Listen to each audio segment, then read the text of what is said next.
I think that inevitably, when you're going to write stories or when you're going to tell stories, you often start with ideas that are born from things you've seen or experienced.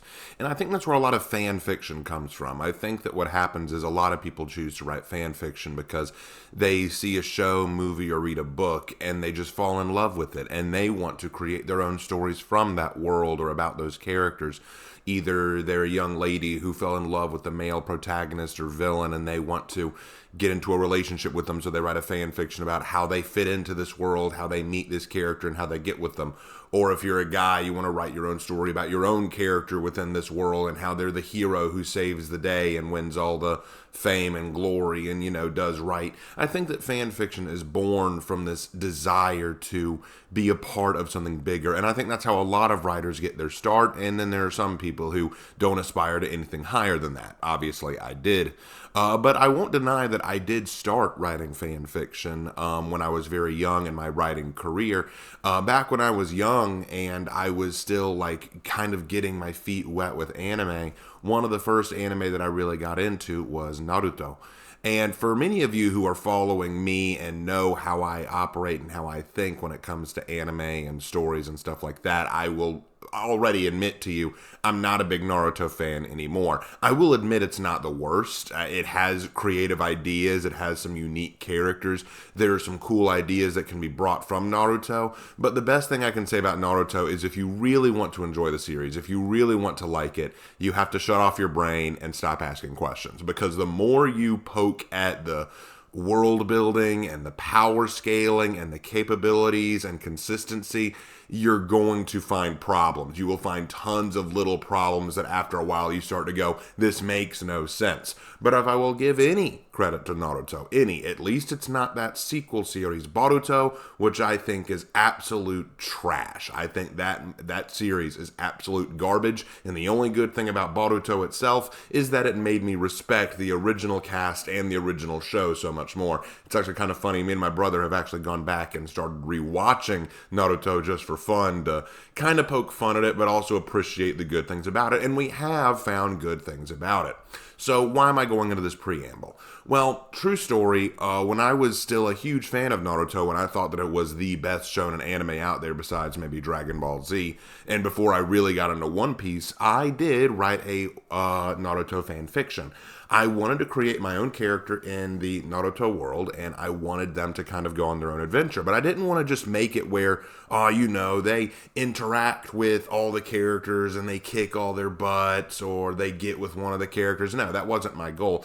I wanted to explore something. See, that's the way I tend to write. I think that one of the cool things about when I write is I find myself wanting to explore something new. And I'm not trying to brag or anything when I say that. I think that all writers should try to do this, and there are lots of writers who do it way better than I do. But what I want to do is to explore new concepts, new ideas, and new directions. So that's where this story, Burning Mist, came from. So I'll go ahead and give you the setup. The story is about a young girl living in the Mist Village, the village in the Mist, which is one of the 5 nations in the world of Naruto, which is basically like the water world. Like if you think about each of the ninja villages as representative of some kind of element, you have the village in the leaves, which you could argue is fire, but really they just have every kind of elemental power. You have the village hidden in the sand, which is, wind and sand style. You have village hidden in the mist, which is water style mostly. You have village hidden in the clouds, which is lightning and wind style. And you have village hidden in the stone, which is mostly earth style, that kind of thing. Now, village hidden in the mist was a village that I really felt bad for as a fan of Naruto, because I thought it was one of the coolest villages, but very underappreciated and underrated. We saw so much more from the Hidden Leaf Village, from the Hidden Sand Village. Those were the 2 big villages that got all the attention, but the Mist Village seemed really cool to me. I liked the aesthetic of a lot of the characters from the Mist Village. I liked some of the powers and abilities we saw from the Mist Village. And I always thought it was a shame that we never really get to see the Mist Village except briefly in a few flashbacks. So there's very little to explore there. I really thought the Mist Village got shafted a lot. So I wanted my character to live in the Mist Village. Now this character is named Akira. Now Akira is kind of a mixed bag. Her character is very upset because she knows that she should be more proficient in water style because that's what she's taught at the academy. That's what, all of her peers are good at. They're all pretty effective at water style jutsu because that is the trademark jutsu style of her village.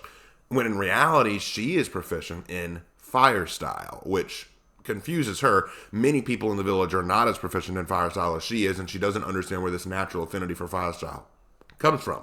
Her teacher, which you'll recognize as Mae Takumi, who is the soon-to-be Mizukage, who is the leader of the village, but she hasn't gotten there yet. So this is kind of a before that story. This is a prequel story to that. She's her sensei and has taken her under her wing because she thinks that this young girl might be capable of mastering all new jutsu or very difficult to learn jutsu because of her proficiency in fire style if she manages to master water style. The story kind of starts with her trying to figure out what she's going to be, who she is in the Mist Village, kind of learning her identity. But that takes a new turn when she discovers a secret about her family, and that's where we get into the big twist. And I don't mind spoiling the twist because the main idea of the story is not about the twist; it's what she does with it. The twist is her family is not actually from the Mist Village. Her mother was an Uchiha runaway. That's right. Before the massacre of the Uchiha clan took place in Naruto, her mother actually left the village and moved to the Mist Village for reasons that are not yet revealed. So that is why she's so proficient in fire style, because fire style is the trademark of the Uchiha. And that means that her mother and Akira, unbeknownst to Akira, have been living secret lives in the Mist Village. Akira didn't know this. Akira had no idea because her mother just wanted her daughter to have a normal life. Unfortunately, some investigations have been done, and now it turns out that the Mist Village is questioning Akira's family, saying, we know that there's some questions about you. We've been looking into spies in the village. We think you might be spies. And thus, now the cat's out of the bag. Akira's mom has to help her get away from the village and basically tell her, you need to get back to the Hidden Leaf Village. There you'll learn about your ancestry. There you'll learn about who you really are. Now, my goal here with this story was I wanted to tell the story of Akira trying to figure out who she wants to be. Does she want to be a Mist Village ninja, despite the fact that the village has no love for her, that they see her as a spy and a danger, but it's the only village she's ever loved and knew? Or is she an Uchiha, despite it being a clan she knows nothing about, in a village that she's always seen as a potential enemy, and she knows that there's a possibility they would never accept her? Or is she something in between? She doesn't know. And so her story is her figuring out who she wants to be. So she does go back to the Land of Fire, to the village hidden in the leaves, to try to find out who the Uchiha are, only to find out that they're dead, like they're all annihilated. And so she is trying to spy basically on this village, learn about what she can. Of course, she gets caught pretty easily. The Hidden Leaf Village isn't filled with morons. And yes, she will meet a few characters that we know from the show, but my goal was not to have her be outdone by them or to have her outdo them. By meeting these characters and learning about these characters, she learns about herself. One thing that I think is very unique about Naruto, as opposed to several other shows, is each of the characters have their own perspectives on life. And that's one of the reasons they have these long monologues and dialogues about life and about how they view the world. Like, you can take Neji or Shikamaru or any of these other characters, and they just talk nonstop about their view of life, how you should approach things, that kind of thing. They're all very opinionated on these factors. And I think they talk about it too much. I think they talk about it too much, but they don't act it out. I'd like to see that act out, and I want Akira to act out her view on life, how she views herself in the world, and how she views her interaction with others. So, let me tell you 3 things about this, and then we'll wrap things up. Number 1, I liked the concept of the story. I would even be willing to go back and re-look at it, because I'll be honest, I wrote this years ago, many, many years ago, so I know that it is loaded with my old writing errors. I have a lot of errors in the story, like impatience and wanting to get to the big epic scenes. I think that's a problem with a lot of writers, myself included, and I still have this problem to some extent. I have this desire to want to get to the cool action scenes or the big emotive scenes that I'll skip over context. I'll skip over the portion of the story that builds up to and sets up the important things. Like you can have it's like what Oda did, what Ichiro Oda, who created One Piece, he can't bring you those tear jerker heavy scenes until he has set up the context for why it should be a tearjerker heavy scene. You think, okay, why should I cry for a ship burning? Why should I cry for the Going Merry burning? You shouldn't until you've watched the show up to now to see how the characters feel about the ship and how this ship has meant so much to these characters. But that takes time, that takes writing, that takes attention. So you have to take the time to work on this and really explore why that ship is so important. And one of my problems as a writer, and I think a lot of people have problems with this in their writing, is they don't take that time. They don't take that time to really look at things, to look at the way the writing is going, to look at the way the setup is going. I think that that is so essential. But as a young writer, I didn't know that. I just wanted to get to the cool fight scene or get to the very sad scene. So I wouldn't allow myself the time to build up. Like, to put it in perspective, I think that I had it revealed she was an Uchiha by chapter 3. I really needed to take more time to have her explore the Mist Village, meet new people. Like, I think one of the biggest problems, I was rereading the story just the other day, and I read when she's fleeing the village, she comes across this ninja who is trying to stop her, and she knew his name. I'm like, okay, but this could have been a very emotive scene if I established who he was to her before. Like, if I wrote a scene where they met each other before. And I realized this is actually a problem in Naruto, too. Naruto has this bad habit of not setting up relationships well enough. Like the whole Sasuke and Naruto relationships. Sasuke and Naruto keep calling each other friends. When have you ever done anything friendly? You know, like, we needed to see scenes where you two were actually connected, you know, where you two actually had a friendship. I think you could have done that in several places, but they didn't. But I can't judge too much because that was my big problem. But in my defense, I was like in high school when I wrote this. So cut me some slack. Point being, I need to get back on track. Point being, that was one of my biggest problems with the story.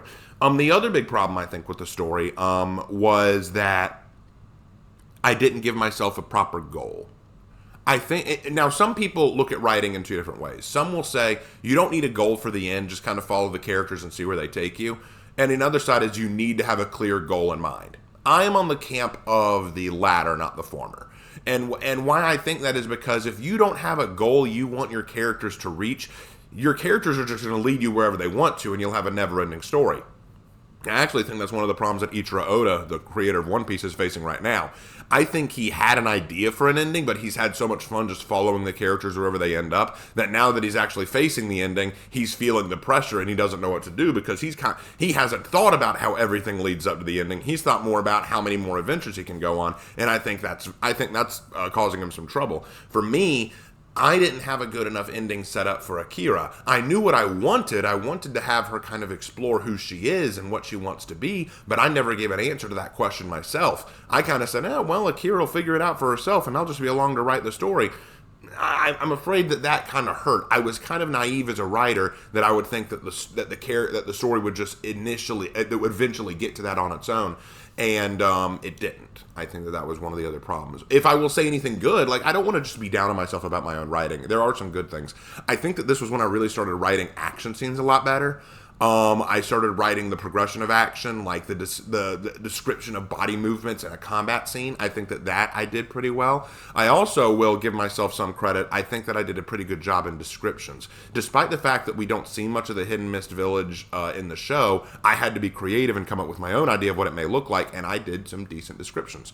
So I do think that there are good things about the story, and again, it's one that I wouldn't mind returning to now that I'm kind of seeing the positives of Naruto again and seeing the good things about it. I still stand by, it's a show you just have to turn off your brain and enjoy. Like, if you ask questions and try to look at it intellectually, you're going to hate it. You're going to go, wow, none of this makes sense. And it doesn't.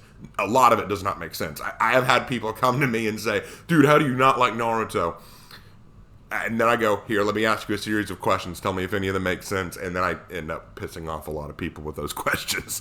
But regardless of that, I'll get off now. I know that I've been going for almost 15 minutes. I need to go ahead and end it. The story is available on my DeviantArt account. Unfortunately, it is not finished. I think I only got through the first 6 or 7 chapters before I moved on to bigger and better things, which is a testament to the story not being where I wanted it to be.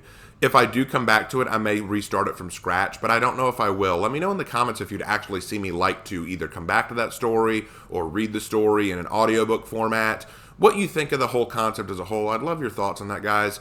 I'm glad to be redoing these story sharing videos, and I'm glad to share this brand new one with you. Thank you guys so much for watching, and as always, I will see you in my next video. Take care.